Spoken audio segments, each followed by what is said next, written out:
సమావేశంలో పెద్దలు బట్టి విక్రమార్క గారు, పెద్దలు ఉత్తమ్ కుమార్ రెడ్డి గారు, దామోదర్ రాజనరసింహ గారు, సీతక్క,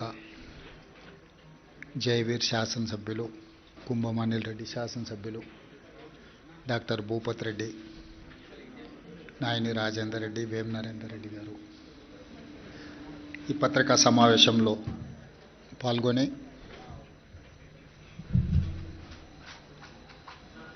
తెలంగాణ రాష్ట్రంలో స్థానిక సంస్థల ఎన్నికలు 12,728 గ్రామ పంచాయతీలకు గాను 12,702 గ్రామ పంచాయతీ ఎన్నికలు పూర్తి చేసుకొని వాటి ఫలితాలను రాష్ట్ర ఎన్నికల అధికారులు ప్రకటించడం జరిగింది. ఈ పంచాయతీరాజ్ ఎన్నికలను ప్రశాంతంగా, ప్రజాస్వామ్యబద్ధంగా, ఎక్కడా అధికారిక లోటుపాట్లు లేకుండా నిర్వహించినందుకు ప్రభుత్వ సిబ్బందిని రాష్ట్ర ప్రభుత్వం తరఫున మనస్ఫూర్తిగా నేను అభినందిస్తున్నా. అదేవిధంగా కాంగ్రెస్ పార్టీ కార్యకర్తల్ని, తెలంగాణ ప్రజలను కష్టపడ్డందుకు కార్యకర్తల్ని, కాంగ్రెస్ పార్టీని ఆశీర్వదించినందుకు తెలంగాణ ప్రజలకు కాంగ్రెస్ పార్టీ పక్షాన వారికి కృతజ్ఞతలు తెలియజేస్తున్నాను. డిసెంబర్ 7, 2023 నాడు ప్రజాపాలన బాధ్యత చేపట్టి డిసెంబర్ 7, 2025 నాటికి 2 సంవత్సరాలు పూర్తి చేసుకున్న సంబరాలు జరుపుకోవడమే కాకుండా 2 సంవత్సరాలు పూర్తయిన సందర్భంలో స్థానిక సంస్థల ఎన్నికలు తెలంగాణ రాష్ట్రంలో నిర్వహించడం జరిగింది. డిసెంబర్ 11, డిసెంబర్ 14, డిసెంబర్ 17 3 విడతలుగా స్థానిక సంస్థలకు జరిగిన ఎన్నికలలో అద్భుతమైన ఫలితాలను కాంగ్రెస్ పార్టీ సాధించింది. ఇందుకు కష్టపడ్డ కార్యకర్తల్ని 2 సంవత్సరాల తర్వాత తిరిగి స్థానిక సంస్థల ఎన్నికల రూపంలో ప్రజల దగ్గరికి వెళ్తే ప్రజలు సంపూర్ణమైన విశ్వాసం మా ప్రభుత్వం మీద ప్రకటించి మమ్మల్ని ఆశీర్వదించినందుకు కాంగ్రెస్ పార్టీ శాసనసభ పక్షాన ప్రజలకు ఎల్లవేళలా అందుబాటులో ఉండి విశ్వసనీయ పాత్రులుగా ప్రజా సమస్యల్ని పరిష్కరిస్తామని చెప్పి ఈ సందర్భంగా తెలియజేస్తున్నాను.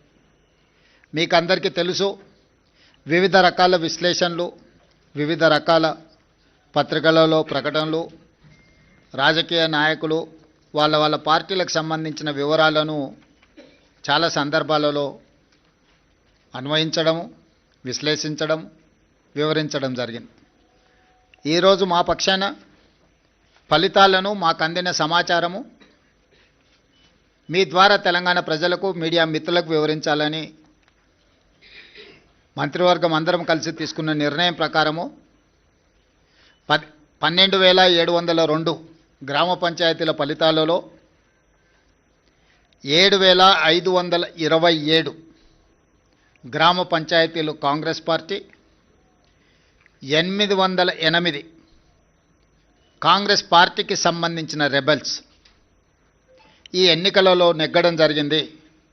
మొత్తానికి 8,335 గ్రామ పంచాయతీలు 66% ఫలితాలను కాంగ్రెస్ రెబెల్స్ ఈ ఎన్నికలలో మేము సాధించడం జరిగింది. అదేవిధంగా బీఆర్ఎస్, బీజేపీ ఒక కూటమిగా ఈ ఎన్నికల్లో పోటీ చేసి 3,511 బీఆర్ఎస్, 710 గ్రామ పంచాయతీలు బీజేపీ, టోటల్గా 4,221 బీఆర్ఎస్ బీజేపీ కూటమి గెలుచుకోవడం జరిగింది. ఇది 33%. దాదాపుగా 146 గ్రామ పంచాయతీలు సిపిఐ సిపిఎం ఇతరులు 1%, ఇతర రాజకీయ పార్టీలు కూడా నెగ్గడం జరిగింది. తద్వారా కాంగ్రెస్ రెబెల్స్ 66% గెలిస్తే బీజేపీ బీఆర్ఎస్ 33%, కమ్యూనిస్టులు 1% ఈరోజు ఈ ఎన్నికల్లో ఫలితాలను సాధించిండ్రు. ఈ ఫలితాలు మా 2 సంవత్సరాల పరిపాలనకు ప్రజలిచ్చిన తీర్పు. 2023 డిసెంబర్ 7 నాడు మేము అధికారం చేపట్టిన తర్వాత కంటోన్మెంట్ శాసనసభ ఉప ఎన్నికలు జరిగినాయి. పోయిన నెల జూబ్లీ హిల్స్ శాసనసభ ఉప ఎన్నికలు జరిగినాయి. ఈ 2 ఉప ఎన్నికలలో కూడా కాంగ్రెస్ పార్టీని ప్రజలు ఆశీర్వాదించడం జరిగింది. ఈనాడు గ్రామీణ ప్రాంతాలలో జరిగిన గ్రామ పంచాయతీ ఎన్నికలు 94 శాసనసభ నియోజకవర్గాల పరిధిలో ఈ ఎన్నికలు జరిగినాయి. ఈ 94 శాసనసభ నియోజకవర్గాల పరిధిలో జరిగిన ఎన్నికల్లో కాంగ్రెస్ పార్టీ 87 శాసనసభ నియోజకవర్గాలలో మెజారిటీ సాధిస్తే బీఆర్ఎస్ 6 శాసనసభ నియోజకవర్గాలలో మెజారిటీ సాధిస్తే బీజేపీ 1 శాసనసభ నియోజకవర్గంలో మెజారిటీ గ్రామ పంచాయతీలు సాధించుకోవడం జరిగింది. బీఆర్ఎస్ దుబ్బాక, హుజూరాబాద్, జన్గాం, సిద్దిపేట, సిరిసిల్ల, సిర్పూర్, కాగజ్ నగర్లో మెజారిటీ సాధిస్తే ముదోల్లో బీజేపీ అధిక గ్రామ పంచాయతీలను సాధించడం జరిగింది. 94 శాసనసభ నియోజకవర్గాలలో స్థానిక సంస్థల ఎన్నికలు జరిగితే కాంగ్రెస్ పార్టీ 87 శాసనసభ నియోజకవర్గాలలో అత్యధిక స్థానాలను సాధించడం ద్వారా 2023 నాడు మేము సిపిఐ కలిసి సాధించిన 65-66 శాసనసభ నియోజకవర్గాలతో పోలిస్తే ఇప్పుడు ఇంకొక 21 శాసనసభ నియోజకవర్గాలు అధికంగా గెలవడం జరిగింది. బీఆర్ఎస్ నాయకులు ఉప ఎన్నికల సందర్భంగా రెఫరెండం అన్నారు. వాస్తవంగా పట్టణ ప్రాంతంలో ఉన్న 26 శాసనసభ నియోజకవర్గాలలో జనరల్ ఎలక్షన్లో మేము 1 సీటు కూడా సాధించలే. కానీ జరిగిన 2 ఉప ఎన్నికలు హైదరాబాదు మహానగర పరిధిలో జరగడంతో ఆ 2 నియోజకవర్గాలలో కూడా ఈ 26 మహానగర పరిధిలో ఉన్న శాసనసభ నియోజకవర్గాలలో ఉప ఎన్నికలు జరిగిన 2 శాసనసభ నియోజకవర్గాలలో ప్రజలు తీర్పిచ్చారు. స్థూలంగా నేను చెప్పదలుచుకున్నది, రాష్ట్ర స్థాయిలో అది పట్టణ ప్రాంతం కావచ్చు, గ్రామీణ ప్రాంతం కావచ్చు, ఈ 2 సంవత్సరాలలో జరిగిన ప్రతిష్టాత్మకమైన ఎన్నికలలో మా ప్రభుత్వానికి విస్పష్టంగా ప్రజలు ఆదరించి గౌరవించి అత్యధిక స్థానాలను కట్టబెట్టినరు. దీనికి ప్రధానమైన కారణం పేదలకు మేము అందించిన రేషన్ కార్డులు, పేదలకు మేము అందించిన సన్నబియ్యం, రైతులకు మేము మాఫీ చేసిన రుణమాఫీ, రైతు భరోసా, బోనస్ 500, పండించిన వరి ధాన్యాన్ని మొత్తాన్ని కొనడం, ప్రతి పేదవాడికి 200 యూనిట్ల ఉచిత కరెంట్, మహిళలకు ఆర్టీసీలో ఉచిత బస్సు ప్రయాణం, 500 రూపాయలకే సిలిండర్ ఇవ్వడం, 27,000 కోట్ల రూపాయలు మహిళలకు 0 వడ్డీతో రుణాలు ఏర్పాటు చేయడం, ప్రతి విషయంలో 4.5 లక్షల ఇందిరమ్మ ఇండ్లు పేదల ఆత్మగౌరవం కోసం వాళ్ళకి ఇండ్ల కేటాయించడం. ఇదే కాకుండా దీర్ఘకాలికంగా ఒక సంక్షోభాన్ని సృష్టించిన మాదిగ ఉపకులాల వర్గీకరణను పరిష్కరించడం, 100 సంవత్సరాల నుంచి జటిలంగా మారిన కులగణనను నిర్వహించడం, 61,000 ప్రభుత్వ ఉద్యోగ నియామకాలు చేపట్టడం, మూతబడుతున్న ప్రభుత్వ పాఠశాలలను తిరిగి తెరవడమే కాకుండా టీచర్ల నియామకం చేపట్టి పేదలకు నాణ్యమైన విద్యను అందించాలని మేము చేస్తున్న ప్రయత్నాలు అన్నీ కూడా ఈనాడు ఒక క్రమ పద్ధతిలో సంక్షేమాన్ని, అభివృద్ధిని సమపాళ్లలో మెలవించి పరిపాలన అందించడం, అన్నిటికంటే 6 గ్యారంటీలతో పాటు 7వ గ్యారంటీ ఇస్తున్నాం, ప్రజలకు స్వేచ్ఛ, ప్రజాస్వామ్యాన్ని కాంగ్రెస్ పార్టీ అందిస్తుంది అని. ఈ 2 సంవత్సరాలల్లో ఎక్కడ కూడా ప్రజల్ని నిర్బంధించాలన్న ఆలోచన కానీ, ప్రతిపక్షాల మీద కక్ష సాధింపు చర్యలకు పాల్పడడం కానీ మా ప్రభుత్వం చేయలేదు. ఈ ఎన్నికల్లో కూడా మీరు చూసినారు, స్వేచ్ఛగా ప్రజలు ఎవరికి నచ్చిన రాజకీయ పార్టీ మద్దతుతో వాళ్ళు ఎన్నికల్లో పోటీ చేయడమే కాకుండా ప్రజల దగ్గరికి వెళ్ళి వాళ్ళు ఓటు అడిగి ప్రజా తీర్పును కోరినరు. ప్రజలకు కూడా స్వేచ్ఛగా తీర్పునిచ్చే అవకాశాన్ని మా యంత్రాంగము, ప్రభుత్వము, పార్టీ అన్ని రకాలుగా ప్రజాస్వామ్యబద్ధంగా ఈ ఎన్నికలు నిర్వహించినాం. మొట్టమొదటిసారి తెలంగాణ రాష్ట్రం వచ్చిన తర్వాత ప్రజలకు ఒక స్వేచ్ఛాయుతమైన వాతావరణంలో ప్రజాస్వామికబద్ధంగా ఎన్నికలను నిర్వహించడం జరిగింది. ఈ ఎన్నికల్లో అధికార దుర్వినియోగానికి పాల్పడడం కానీ, లేకపోతే మా హోదాలను అడ్డుపెట్టుకొని ప్రత్యక్షంగానో పరోక్షంగానో రిజర్వేషన్ల మీద ప్రభావం చూపించడమో, లేకపోతే ఎన్నికలను ప్రభావితం చేసే నిర్ణయాలను కానీ మేము చేయలేదు. అందుకే తెలంగాణ రాష్ట్రంలో మేము ఇచ్చిన 7వ గ్యారంటీని కూడా ఈరోజు అమలు చేసి చూపించినాము. దాంతో స్వేచ్ఛతో కూడుకున్న ప్రజాస్వామికబద్ధమైన ఎన్నికల్ని నిర్వహించి ప్రజల చేత మన్ననలు పొంది ఒక మంచి పరిపాలన అందించడానికి మేము ముందుకు వెళ్తున్నాము. ఏ రోజు కూడా ఓడినప్పుడు కుంగిపోవడము, గెలిచినప్పుడు ఉప్పొంగిపోవడం, గెలిస్తే అహంకారంతో కళ్ళు నెత్తికెక్కడం లాంటి వ్యవహారాలలో మేమెప్పుడూ భాగస్వాములం కాలేదు.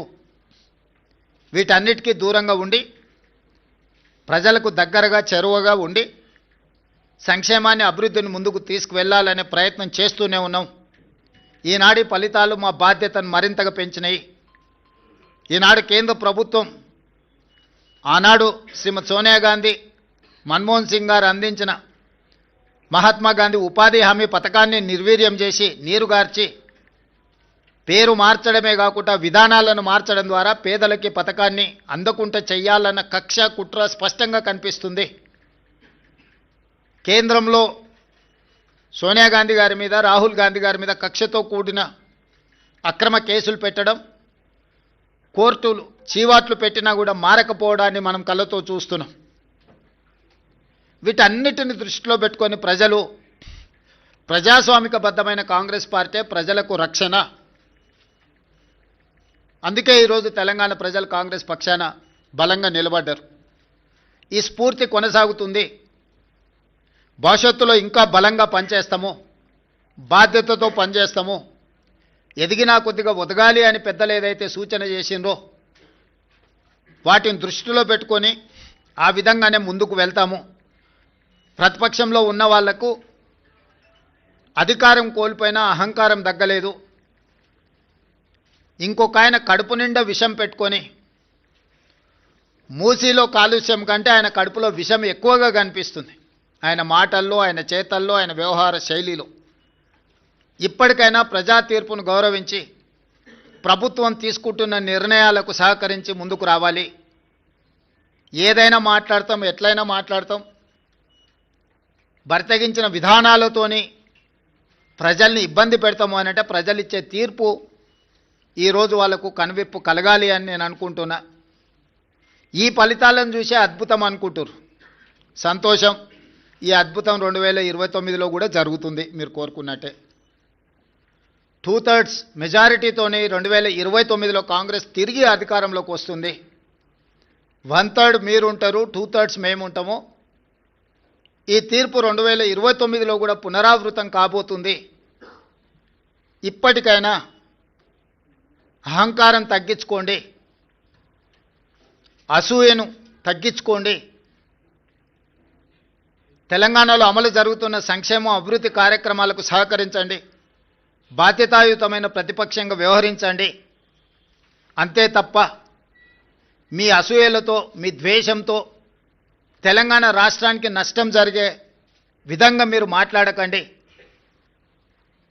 అంతర్జాతీయ విపణిలో తెలంగాణ రాష్ట్రానికి ఒక గొప్ప గుర్తింపు, పర్ క్యాపిటా దేశంలోనే నెంబర్ 1 3,87,000 రూపాయలతో పర్ క్యాపిటా ఇన్కంలో కానీ జిఎస్డిపిలో కానీ అన్ని రంగాలలో తెలంగాణ దేశంలోనే నెంబర్ 1 రాష్ట్రంగా ఈరోజు అభివృద్ధి పదం వైపు నడుస్తున్నది.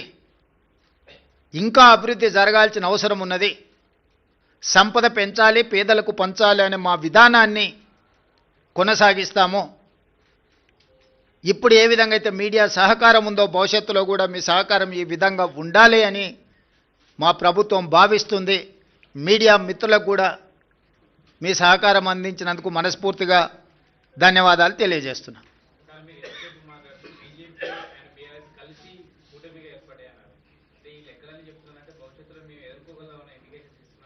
ఖచ్చితంగా దాంట్లో మీకు అనుమానం ఎందుకు?